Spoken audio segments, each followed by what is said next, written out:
Welcome everyone to the Over Under Movies podcast, where we take a prominent figure or franchise in the world of filmmaking and ask the simple question, is it overrated or underrated? My name's Jason Gong, joined as always by my co-host DeAngelis, and on today's pod, we'll be talking about James Gunn, famous director, semi-famous. The man who is going to be in charge of the DC universe. I can't wait. He is the Kevin Feige of the DC universe. Yeah, we'll see how that goes, but I'm excited for it. We've been doing a lot of prep for this episode. We watched a ton of James Gunn movies, and I liked all of them. Well, he hasn't really done a ton of movies. He's only directed 6 feature films. And he got his start in real weird indie stuff. Yeah, Romeo and Juliet. Yeah, exactly. But before we get into all that, first, we want to remind you that this podcast exists in both audio and video formats, so feel free to check out all full episodes on our YouTube page, as well as TikTok, Instagram, and wherever else you may get your daily dose of dopamine. I didn't read the script before Dylan gave it to me. It's good. Also, if you're interested in supporting the show, we do have a Patreon page where we have perks ranging from getting your name in the credits all the way up to early episode access and even being a co-host of an episode. That link, along with links to all our socials, including our Overrated Club Discord server, can be found in the description of this episode. Now, let's get into it. James Gunn, how do you think he's rated?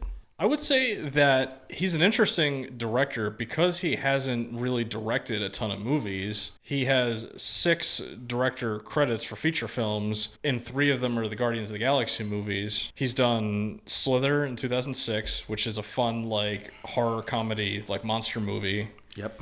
He's done Super in 2010, which again is a superhero comedy movie. Yep.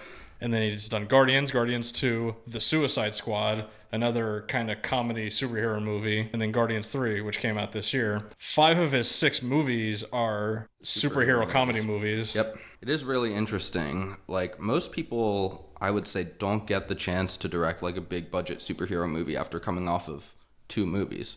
So he did Slither, which was a weird mid-budget horror, and then he did Super, which was a weird mid to low budget superhero indie thing.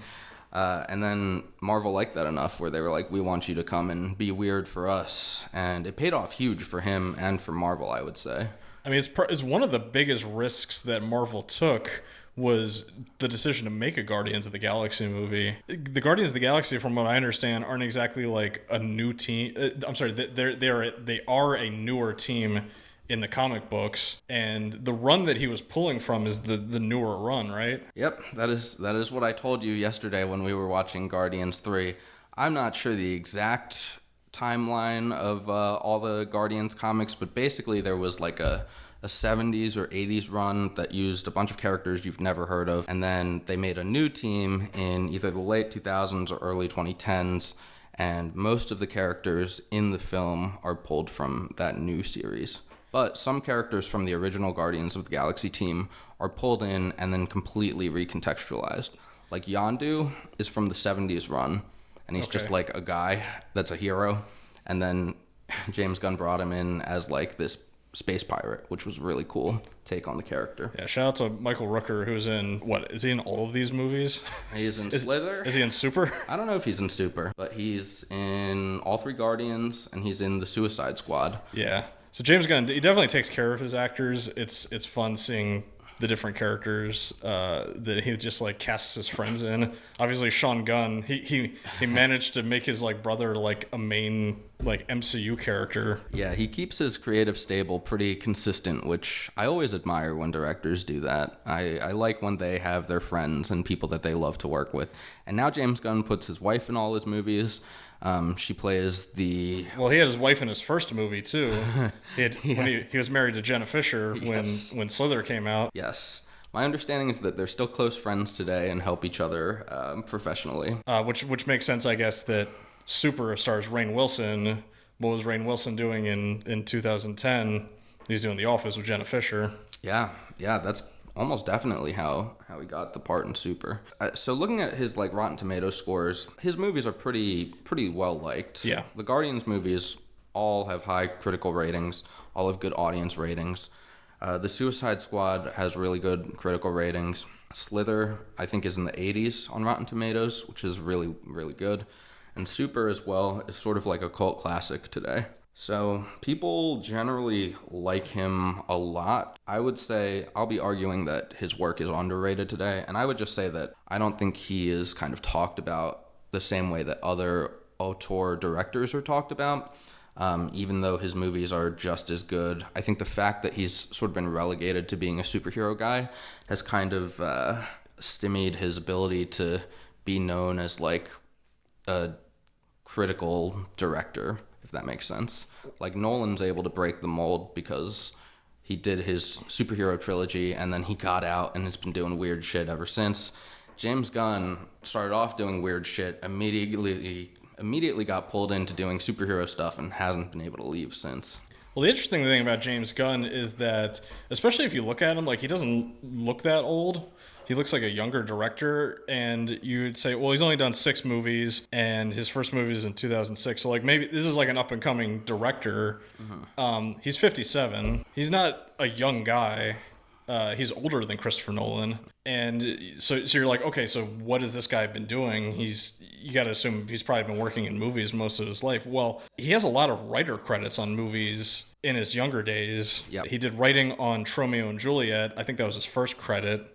He also wrote both the Scooby-Doo live-action movies. That's right, yeah. He also wrote the Dawn of the Dead remake by our friend Zack Snyder, friend of the pod. He wrote the Belko Experiment, which is about people that are locked in their like office building and they have to kill each other. So he's done a good bit of stuff in Hollywood. He just doesn't necessarily direct all the movies that he writes. He almost seems like he's a guy that might enjoy the writing side of things more than the directing side of things. Yeah, pretty much. I think everything that he's directed, he's also written or co-written. So he's coming off of like this Troma experience, where Troma is this studio, I think maybe based in Jersey, but they're just an indie horror studio that's really good at gross stuff. Unfortunately, we didn't have time to watch all of those movies that he wrote, but he really cut his teeth on that. They're famous, I think, for being able to go real low budget and still make these weird, interesting movies. So off of that, he gets to start writing bigger budget films like Dawn of the Dead and then the Scooby-Doo movies. I would say the Scooby-Doo movies are pretty good, Yeah, I all like things them. considered. The first one I like a lot. The second one I'm not crazy about. But Is that the one? Spoilers. Is that the one where? Is that the one with Scrappy Doo as the villain? the first one is with Scrappy. Oh, is it? I guess I don't even remember the second one then. Yeah, it's kind of forgettable, but it's got good... Oh, actually, you know who's in it? Seth Green. I think you can add Seth Green to the James Gunn creative stable because he comes back for the Guardians movies to voice Howard the Duck. Incredible. Anyway, continuing through it, he does the Scooby-Doo movies, Yep. probably writes some other stuff, but then gets Slither. Someone gives him a check to make a horror movie, and he does a really good job, and he brings his friends, Michael Rooker, Nathan Fillion, etc., and they make a really cool little horror movie with a ton of body horror, a bunch of gross little worm snakes, and just like creepy, gross stuff.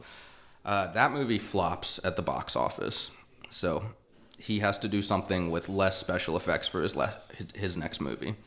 And he writes and directs Super with Rainn Wilson, which was also kind of a flop. Yeah, Super's an interesting movie because it's kind of like, I guess it's like Kick-Ass almost. Came out around the same time as Kick-Ass, yeah. I don't. Super is an original script, right? It's not based on anything. No, it's his project. So it's a movie about a guy that decides to be a superhero, and it goes exactly how you would imagine that would. Yeah, this guy who's like a pathetic loner kind of wants to feel more important in his life, so he becomes a superhero. And he does fight crime, but he's also not very good at it. He's overly brutal. It's a really cool, interesting, and funny movie. It's very violent. It's violent and it's dark and a little sad because the main character is a sad man. It's interesting because you look at those first 2 movies and you don't think this is a guy that Marvel's going to hand the keys to one of their riskiest gambles in the MCU with this Guardians of the Galaxy project. I almost feel like that's why they gave it to him, because they were like, well, this is low risk, low reward, or maybe high risk, high reward, so why not go with a risky director? The interesting thing about the Guardians franchise is that it wasn't like James Gunn's idea to greenlight this. He didn't go there with a pitch. Back in the day, Marvel had this creative studio for up-and-coming writers where they would say, I think they had maybe 10 writers that were really young and new to Hollywood, and they'd say, go pick out a project from our comic book bin and pitch it to us as a film. And I think this was the only solid thing that came out of that. But a young writer named Nicole Perlman went and found the Guardians of the Galaxy comic books, and she was like, I want to write this movie. And she did. And Marvel greenlit it, and they got James Gunn to do it. And he came in and did a rewrite. But I think it's really important to give Nicole Perlman the credit that she deserves for being the writer who came in and basically handed Marvel one of their biggest film franchises of all time. I mean, it's pretty safe to say that The Guardians is one of the biggest success stories of all the MCU. I mean, saying that an Iron Man film is going to be successful or a Captain America movie being successful, literally nobody had heard of the Guardians of the Galaxy on a mainstream level until this movie came out. And even I remember when they were producing the film, when it was when they were shooting it, I had read snippets online oh, this is a movie with a talking raccoon and they have a tree guy is one of the heroes, and I was like, this is going to be awful. I don't know. I was hyped as soon as I saw that first trailer. I couldn't believe how cool the first trailer is, he so immediately starts injecting that classical rock music in there. And I don't remember, was this pre-Stranger Things or post-Stranger Things? This was pre-Stranger Things. So really nostalgia baiting a bit with the way that the film is packaged, and it's very colorful. I believe Guardians was nominated for Best Visual Effects, and it had a couple Oscar nominations. Yeah, Best Makeup and Best Visual Effects it got nominated for. And the MCU, despite its box office success, it does not have a lot of Oscar nominations typically. So Guardians of the Galaxy coming out of the gate, 2 Oscar noms, I would say justified. Really cool sets, really cool makeup and hair going on with the different aliens. We see that even more so going into Guardians 2 and Guardians 3. Oh, yeah. I would not be surprised if they get a best makeup nomination for Guardians 3. There's so many weird aliens and hybrid animal humanoid people in that movie. It's funky. It's awesome. The ships are great in those franchises. There's so many different types of aliens and races, and they all just sort of blend together seamlessly. When you go into the Collector's Vault in the first movie, you see all this different stuff from the Marvel Universe. It's Easter Egg City. Yeah, and James Gunn does a nice job making each one look distinct and cool, and you can tell that everything in that vault has a story behind it. So that's something he's really good at. Something that I think he doesn't get a lot of credit for is that he wrote the backstory for the Infinity Stones and basically defined what that lore was going to be for the MCU.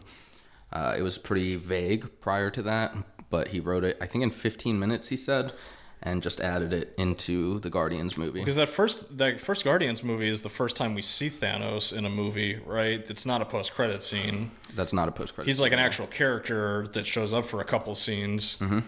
So once we get into that, because the Guardians of the Galaxy is Marvel starting to build out the galactic side of their universe. Everything else was pretty Earth-centric up until the Guardians. Which they needed to do to build to that Infinity War Endgame type of story. They had to introduce this cosmic side, and James Gunn does a really nice job with it.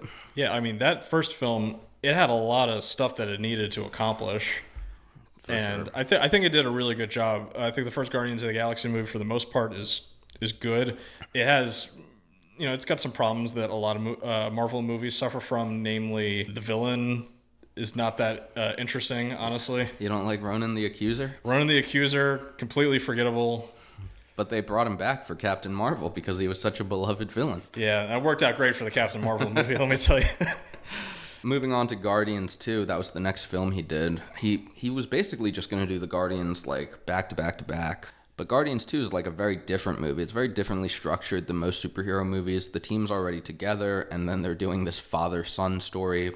I like this movie a lot. On my first watch, I was like, I don't really know where this is going. it's kind of all over the place. And then on my second watch, I was like, I just like watching these characters exist in this universe and deal with personal problems. I think it's great. Dylan, I know you feel differently. Yeah, Guardians 2 is probably one of my least favorite movies in the MCU. I think the biggest thing that it suffers from is tone. I understand that the Marvel movies, they generally hit a really good tone of like, they're like kind of serious, but there's some funny moments in there. It's somewhat lighthearted.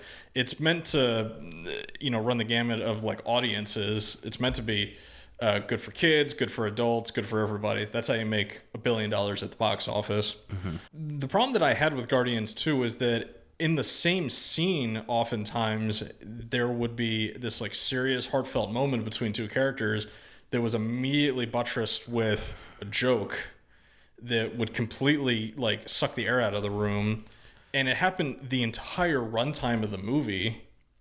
Yeah, so I could see where you'd make that argument. I would say that James Gunn does it in a sort of James Gunn style that I think is pretty distinct from the usual MCU schlock. Like, James Gunn's jokes, I think, land at a slightly higher rate than most Marvel movies, and I don't know. I just think he's really good at that balancing act, but I could see that it doesn't have the same appeal for everyone. I will say, if you're someone that is looking at James Gunn as being like the new Kevin Feige of DC, and you're worried, Guardians 2 is the poster child for like why you would be worried. Because you would look at like, oh, they're kind of trying to be serious, but like everything is super jokey, and then translate that to Superman, translate that to Batman, to Wonder Woman, to all of that. And it would get me a little worried seeing that tone. It's funny because I think in Guardians 3, it's completely different. Though in Guardians 3, it's weird because they're just like arguing the entire movie. It's so weird how frequently the characters get into like screaming matches at each other. Yeah. And like I remember we watched it together and like you were laughing at a lot of the stuff. And like I guess that's the idea, is that it's being played for comedy.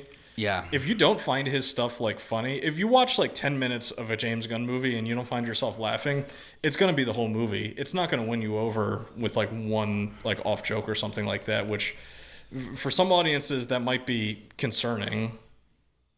Yeah, I mean, I could see the concern. I think part of what makes him underrated is that I don't think general audiences know his name yet, in spite of the fact that he is sort of the architect of the next superhero universe, and he played such a huge role in architecting the current biggest one. I don't know if they know to be concerned. I don't know if they know who James Gunn is.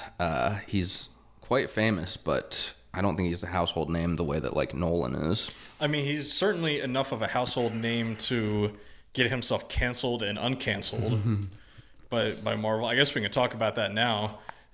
He had some tweets that came up from like 2008 or something like that. Oh, we should read some. You want to read? We're going to read some James Gunn tweets live here. And I was going back, and again, I did not know how old this guy was. I was like, this is probably like some dude, like he's like in his 20s, just making stupid tweets. This is before Twitter was like really a thing. So a lot of people that were on Twitter in the early days probably have a bunch of crap that they posted that they're not like, that don't really reflect their views today. James Gunn was like in his 40s when he was making these tweets. A bunch of really weird stuff. I mean, what was it, like pedophilia and like a bunch of strange stuff. Some of these I really just can't read because I don't want to. Get censored. All right, but this one says, "The Expendables was so manly. I effed the shit out of my little pussy." No, wait. "The Expendables was so manly. I effed the shit out of the little pussy boy next to me. The boys are back in town."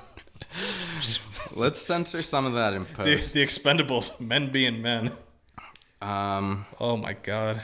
This one from 2008 says, "Laughter is the best medicine. That's why I laugh at people with AIDS." Hilarious. This one just says, "I like it when little boys touch me in my silly place." Shh. Wow. There's no way that could be misconstrued. It's crazy. Look, it's crazy that he tweeted these things because they're not funny is the main thing. Like, he's going for this shock value humor, which maybe was funny in 2008, but like, he had to know even in 2008 that this wouldn't age well, and that you have to have like an air of professionalism if you're trying to be directing like $1 million movies. It's crazy. So looking at that stuff, I don't think it's like wild that Disney fired him essentially. Yeah, they're Disney. I could see Bob Iger in his office just like pulling his hair out reading these tweets like, oh no.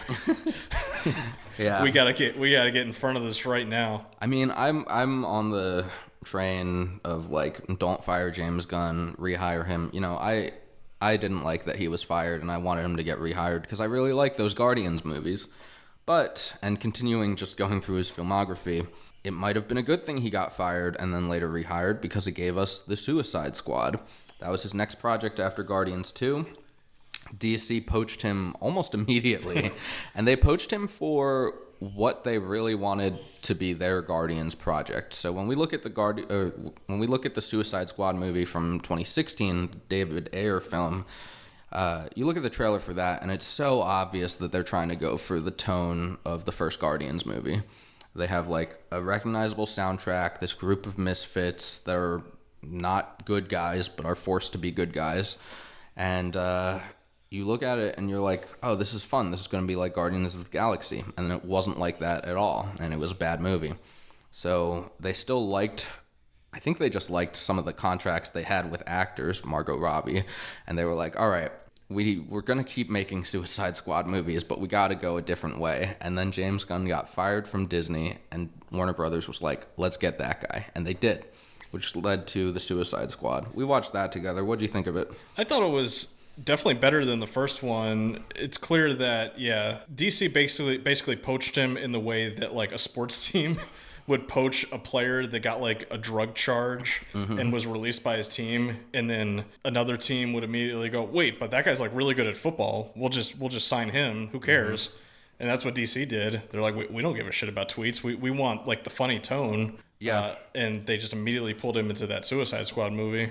I think Warner Brothers also has the luxury of not being the family-friendly type of company that Disney has to posit itself as all the time. Disney has to fire James Gunn for making those types of controversial tweets. Warner Brothers doesn't have to. This is also the time when like DC was like, listen, we'll take wins wherever we get them. We don't care. Yeah, they've been taking L's for years, and now, well, we'll get to it, but with James Gunn taking over the reins, we'll see how that goes for them. So I love the Suicide Squad movie. I think it's the best DCEU movie. I think that balance of comedy and drama worked perfectly. I thought the general amount of weirdness that James Gunn brings to all of his movies was like so well integrated into this superhero universe. He's just a master at doing it at this point.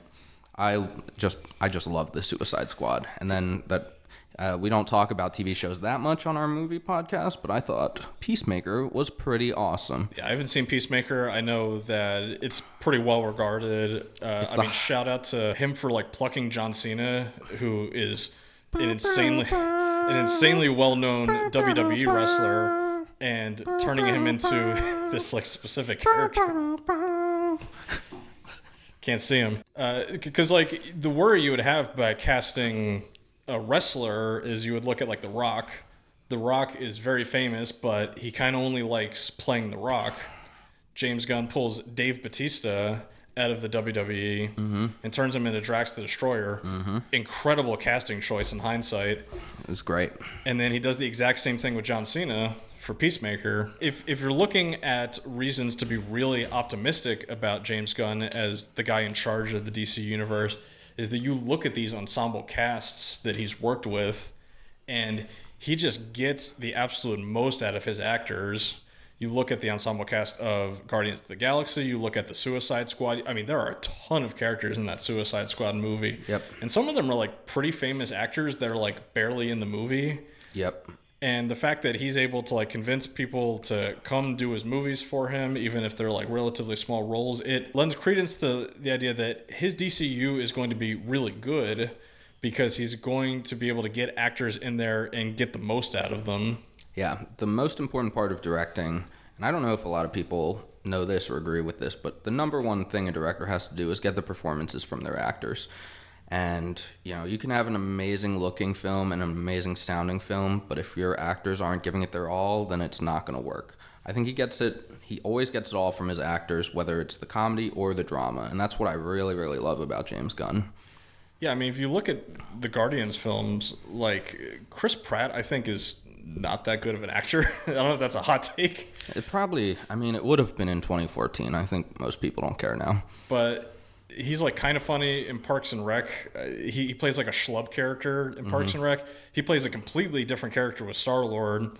And then he gets plucked from the Guardians movie basically to play a very similar guy in Jurassic Park, the Jurassic World movie. And I think he sucks in that. Like he just does not work as the lead of the Jurassic World movies. He's not likable at all. I haven't seen a single one of those movies, and I don't really want to. Leave a comment down below if you want us to do the Jurassic World movies for an episode, so God Jason's forced to watch them. I really don't want to, guys. I know they're not good. So, Suicide Squad, great, in my opinion. Peacemaker, maybe even better, but mostly because of the opening credits. I don't know if you've seen it, but they do a dance number for the opening sequence. I've seen the dance number. I think good.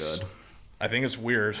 It's Shout out to James Gunn for like getting these weird things approved that he wants to do for his projects. Okay, you clearly just don't get it, but it's the best part of the DCEU. I also, when we were researching, the highest rated DCEU project right now is the Peacemaker series. It's got like a 92% on Rotten Tomatoes. Now, granted, it's going up against a lot of things that are not very good, but it's like... a lot of competition. I mean, 92 is higher than 91% of the rest of Rotten Tomatoes. Just kidding. That's not how their tomato meter works. So we've kind of been going around it a little bit here, but I think we can talk about a little more that James Gunn is being handed the reins. This guy is being handed the reins to the DC Universe, this gigantic IP that completely fell on its face with its first iteration, the Snyderverse, as some call it. Not us. We would never call it that. You can check out our episode about it if it's out already. If we posted that episode already, I guess we'll see. Otherwise, wait until we post it. But James Gunn is writing and directing the first film of the DCU, which is going to be called Superman Legacy. It's slated to come out in 2025. Mm-hmm. And what's funny enough is that James Gunn has kind of already done a Superman movie in a film called Brightburn, which came out in 2019. He got a producer credit on that, and it's basically like, what if Superman was evil? Mm-hmm. It's almost an identical like Superman origin story, but with an evil Superman. But he's evil, yeah. And this Superman Legacy film is, again, supposed to be a younger Superman in Metropolis. Not only is he doing that, but he's got like a bunch of other DC projects in the works. He's doing what? He's doing like an Amanda Waller one. He's doing Creature Commandos. He's got a producer credit on Joker 2, which is going to be coming out. Booster Gold show, The Brave and the Bold.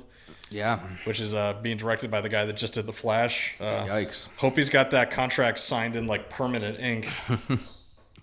Yeah, that's an interesting choice. We'll see how it goes. I think his lineup, his first slate, looks interesting. I'll say that.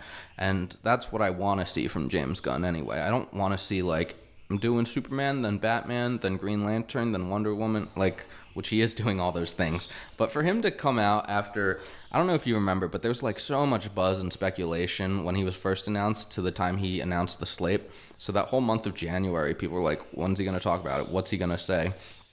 And then for him to come out and say, I'm so excited to tell you guys about my new universe. The first project is called Creature Commandos.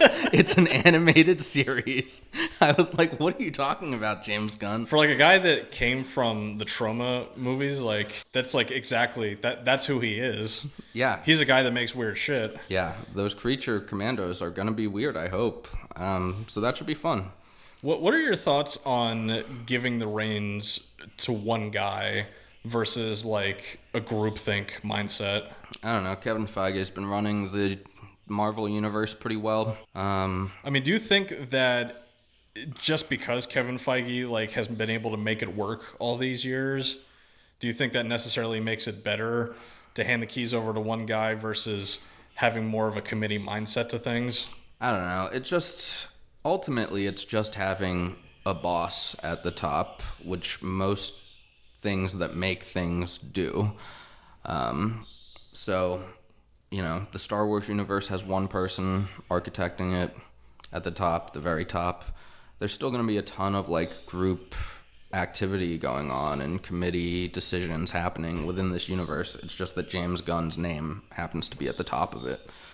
Yeah, Star Wars is a really good example because I agree that it's important to have somebody at the top where they say, like, the buck stops with me. If we need to make a decision on something, I'm making that decision, and this is what we're going to do. And if it fails, it's because I failed in that decision. However, I think what is far more important is you got to have a plan. You got to have a slate of films or projects or whatever that we're going to make this year, and then we're doing this, then we're doing this, and now we're leading up to a Justice League movie.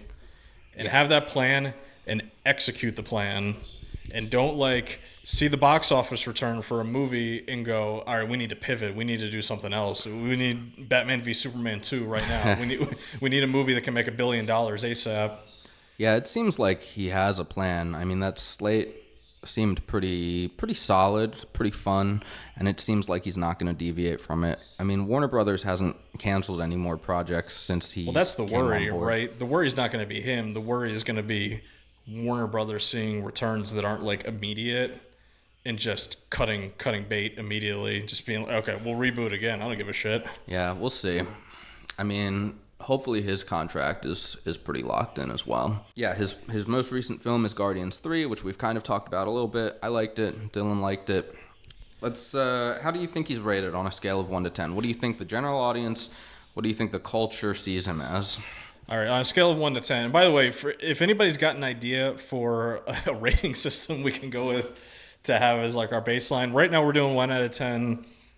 I am amenable to anything that people could think of that is more, like, movie related.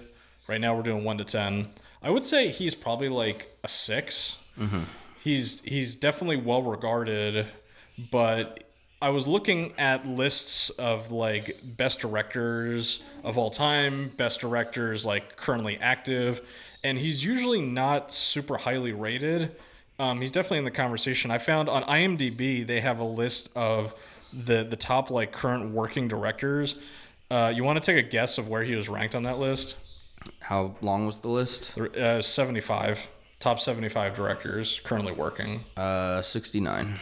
He was 42 on that list. Yeah. And just to give you an idea, some of the guys that were, like, in his range, Zack Snyder was 39. That's interesting. Jordan Peele was 37. Huh. Taika Waititi was 50. Okay. Interesting. So again, what was the exact description for this list? It was the top currently working directors. And what's their, like, metric? Like, how much are they working, or how good is their output? No, who's the best? Who are the best directors? Like Scorsese's top 5, like Tarantino's top 5, like those. Right. Spielberg. Right. Yeah. See, so when I'm about to make my pitch that this man is underrated, I think he's right up there with, like, Nolan, at least, maybe even Tarantino. It's just he hasn't done enough outside of the superhero genre yet for us to see. All right, so let's get into it right now. Jason, you have the job of arguing that James Gunn is underrated. What's your pitch? I mean, basically, he's not a household name, but he probably should be, and I guess he maybe will be by the time this DC universe comes out. But every single one of his films is really highly rated critically, but until he hit that Guardians franchise, no one was, like, turning up for his movies. And I still don't think people come out for the James Gunn name. They come out because it's a superhero movie and they're excited about it. And that didn't even work for the Suicide Squad. Also, we were in a pandemic.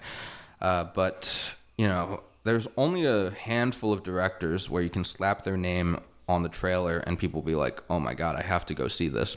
So Nolan's the one I keep coming back to because Oppenheimer just came out. And I think seeing his name got people to the theaters. I don't think that's currently happening for James Gunn. I know a lot of film people, and I know they turn out for James Gunn. I don't think general audiences do quite yet, but I think they should. I think his movies have a really unique style where it's this blend of funny and weird and emotional, and then the look of it, he's always got some weird stuff going on.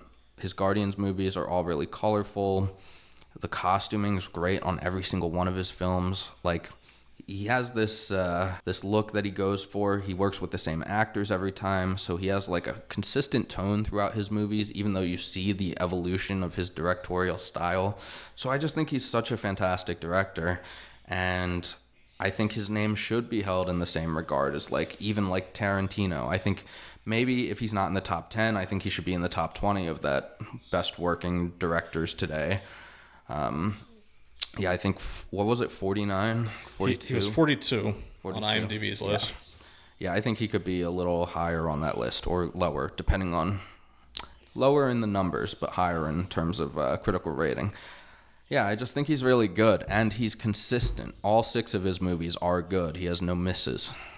Yeah, what do you think is his worst movie of the 6 of them? Well, I haven't seen Super since I was a teenager, so I kind of have to take that out of the running. I guess, Slither might be... I mean, it's his first one, and I don't think he had mastered sort of the comedy that I really come to him for quite yet. So probably that one. I love all his superhero movies. Yeah. But you're right in that, he doesn't have a glaringly bad movie to general audiences, to critics.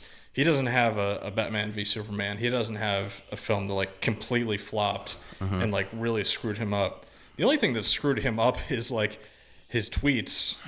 If the dude was just, not open his mouth when it comes to, anything that's not movies, he'd be good. Yo, those tweets are crazy. Yeah, we don't need to know, what weird sex stuff you're into, man. It's just make funny movies. Yeah, that was bizarre. Yeah, what's your argument for James Gunn being overrated? I mean, the argument for him being overrated is that, yeah, if you're a film person and you look at this guy and he's got such great potential because you look at these movies that he's made and he's got good movies.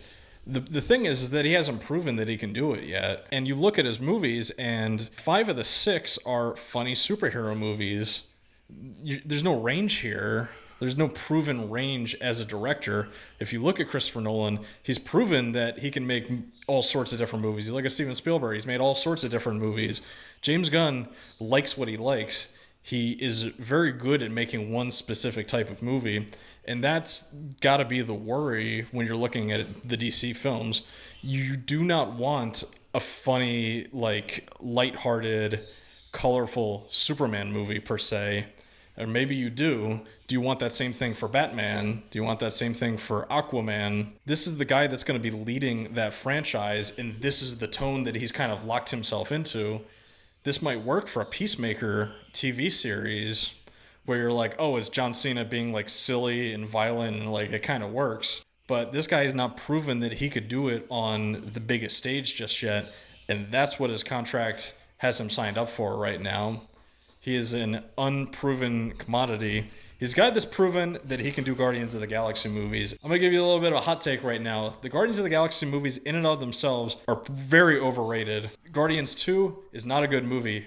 Guardians 3 is a perfectly fine movie. Guardians 1 is definitely overrated. Once you get past that prison sequence in Guardians 1, the movie's not that good. The best Guardians of the Galaxy movie that's ever come out is Avengers Infinity War, and that is not directed by James Gunn. The best we ever saw the Guardians, the most emotional, the most punch that we got from their character moments were in Avengers Infinity War. And listen, I have a lot of I understand James Gunn got put in a weird position because they were we're going to kill off one of your main characters in a movie you have no control over. So you're stuck good luck figuring that out in the script of Guardians 3. But the biggest example of this guy can make a really good superhero franchise is the Guardians movies. And I just don't know if the Guardians movies are even that good. Out of all the movies that I find myself coming back to and rewatching in the MCU, I do not rewatch the Guardians movies.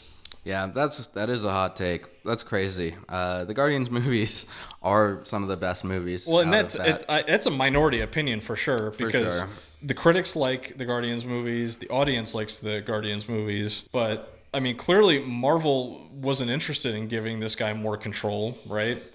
They seem perfectly fine with DC poaching him. Why is that? Well, they weren't that fine. They hired him back afterwards. They just didn't give him the keys. Yeah, I mean, that's an interesting take, just that Guardians being overrated. I definitely disagree with Infinity War being the best Guardians movie. I think Guardians 1 and 2 are really up there for me, and then 3 is a really nice send-off to the characters. I think those movies feel wholly unique within the MCU, and he gets to do something that most of the MCU trilogy directors don't really get to do, which is write like a consistent trilogy. Peyton Reed's Ant-Man's all feel like just different movies that are kind of just side notes to whatever Avengers story is happening at the time.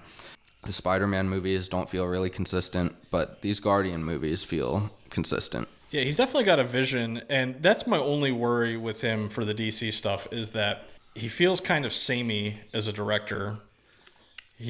Like, I'm not seeing a ton of range, and I guess it won't matter if, like, he's not the one directing these DC movies. I mean, he's directing the Superman movie. I guess it'll be a little different if, like, he says, well, I'm going to always direct the major films. I'm going to direct the first Justice League movie. He probably will. If we do, like, a Crisis on Infinite Earths movie, like, I'm going to direct that. That might get me a little worried. Yeah, we'll see. We don't know anything about, like, when the first big crossover with that DC universe is going to be yet. But I think it'll go swimmingly. I have a question for you. Do you think James Gunn being in charge of the DC films makes it more likely or less likely that we get a DC versus Marvel crossover film? I mean, I never really thought that was in the cards. Both companies have to be making no money. They've done it in the comics before, haven't they? Yeah, we have the comic downstairs. I showed it to you. It's called JLA/Avengers. There was also another one in the 90s that I think was just called Marvel versus DC. I mean, how much money would that movie make? I don't know. By the time it comes out, people won't like superhero movies anymore. That's possible. But it would make a good amount of money. It would be like the most IP movie ever. It would get the highest SEO score you've ever seen from a film. It would be fun to watch for sure. Like the comic, if they based it off the JLA Avengers comic, it's a good comic, and there's some interesting matchups in that. I think it's slightly more likely to happen now that James Gunn is running DC. I think he would play ball with Kevin Feige, but both companies would need to be like losing so much money to even consider working together. Yeah, that contract there'd be so many lawyers involved in the breakdown of like where the profits are going to for what. Yeah, it would be silly. Yeah. Okay, so we've made our pitches for overrated or underrated for James Gunn. What's your final verdict? Do you think he's overrated or underrated? I actually do think he's a little overrated, especially with how old he is. If he was like in his 30s or like early 40s, I would say, oh, this guy's like an up and coming director. He's probably a little underrated. We haven't seen the best from this guy yet. It's possible we have seen the best from this guy already. Well, if you don't like the Guardians movies that much, and that's 50% of his filmography, then yeah, it sounds like you're not that hot on the guy. Yeah, and that's the problem with a director with like this limited of like film coverage. I mean, if you look into his writer credits and his producer credits, it kind of like meshes out a little bit more of like what this guy's capable of. Yeah. I mean, those are things we should consider as well. We just didn't have time to like go back and watch everything he's ever written. Yeah. But like, we like the Scooby-Doo movies. We like the Dawn of the Dead movie. We have not seen a single Troma film. But that's where you're going to see the range, is in that Troma, that weird stuff way back when. And it's possible that he gets there. I mean, we could definitely revisit this on a later podcast, and maybe 6 years from now, we look back on James Gunn as this like inflection point in superhero movies, and he was able to just completely reinvent things, because he does have a leg up on the MCU at this point, where the MCU is kind of like stuck with their characters that they have, and they need to figure out ways to like mold stories around this like super complicated universe, like Disney Plus shows and all that stuff. James Gunn is a clean slate. He can kind of do whatever he wants here. I mean, that's an opportunity that very few filmmakers get to see in their lifetimes. So, best of luck to him on that. Yeah, I'm excited to see it. So if we ranked him where we think the general audience / cultural footprint rating for James Gunn is a 6, you think that's a little overrated? I'm still going to stick with that being a little bit underrated. I think he's at least a 7. 6 seems really low, and I think you do have to consider all the writing that he's done and producing that he's done. He really does have quite a filmography if you are looking beyond just the things that he's directed. And like you said before, he gets amazing performances out of his actors, and that's the number one thing that a director has to do. Yeah, I would definitely say if you have not seen all of his movies, definitely go back and watch Slither and watch Super. I think they're worth a watch. Slither in particular, if you like horror comedy or like body horror stuff, it's a must watch. Yeah, that movie is pretty dope. All right, so that's it. Overrated, underrated. Thanks for listening/watching. Let us know in the comments, did we get it right? What are some topics you'd like to see for future episodes? Make sure to leave a like on this episode and consider supporting the show by checking out our Patreon page. For myself and for Dylan, we will catch you guys next week on the Over Under podcast. See you at the movies. Peace out, guys.